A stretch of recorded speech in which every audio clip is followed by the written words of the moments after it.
আজকে মাননীয় ট্রাইব্যুনাল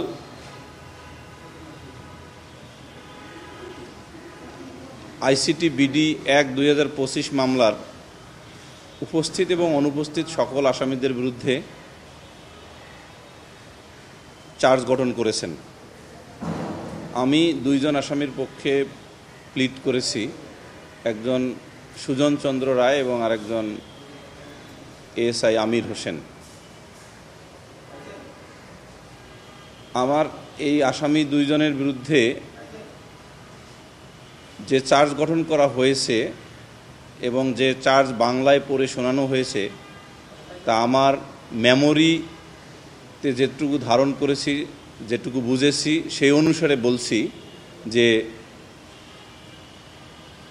আপনি সুজন চন্দ্র এবং আপনি আমির হোসেন গত ১৬/৭/২০২৪ ইংরেজি তারিখে বেলা ২টা ১৭ ঘটিকার সময় বেগম রোকেয়া বিশ্ববিদ্যালয়ের ১ নম্বর গেটের সামনে ঢাকা রংপুর রোডের পশ্চিম পার্শ্বে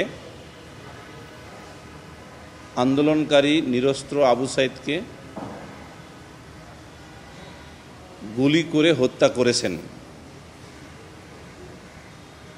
এই গঠিত অভিযোগের বিপক্ষে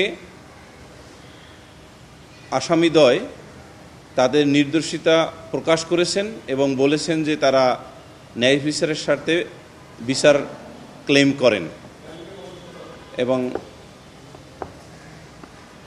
এই চার্জের পক্ষে প্রসিকিউশন যে সাক্ষ্য উপস্থাপন করবেন আগামী নির্ধারিত ২৭/৮/২০২৫ ইংরেজি তারিখে, তার বিপক্ষে আসামিদ্বয়ের পক্ষে জেরার মাধ্যমে ইনশাল্লাহ প্রমাণ করতে চেষ্টা করব দৃঢ়ভাবে যে তাদের গুলিতে ডিসিস্ট আবু সাইদ মারা যাননি, বরং প্রসিকিউশন ম্যাটেরিয়ালসে প্রদত্ত যে সুরতহাল রিপোর্টে উল্লেখ আছে যে হেড ইনজুরিতে মারা গিয়েছেন,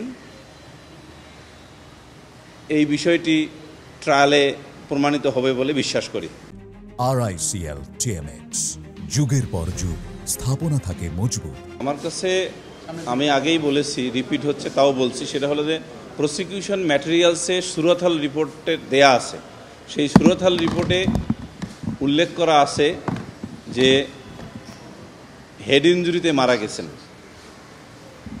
এবং এই হেড ইনজুরিটা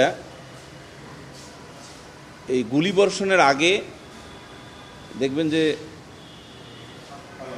আল জাজিরাতে একটা ভিডিও প্রকাশ হয়েছে, সেখানে ৫ জন পুলিশ তাকে আহত করেছেন বা জখম করেছেন। যে সেই ৫ জনে আমার এই ২ জন পুলিশ আসামি নেই, আমি এটুকু বলতে পারি। পোস্টমর্টম রিপোর্টে কিন্তু দুটো বিষয় উল্লেখ আছে। একটা হলো above mention injuries. Above mention injuries বলতে দুটো ইনজুরিকে ইনক্লুড করে। একটা হলো head injury as well as 12 point যেটা সররা গুলি, সেই গুলির ইনজুরি।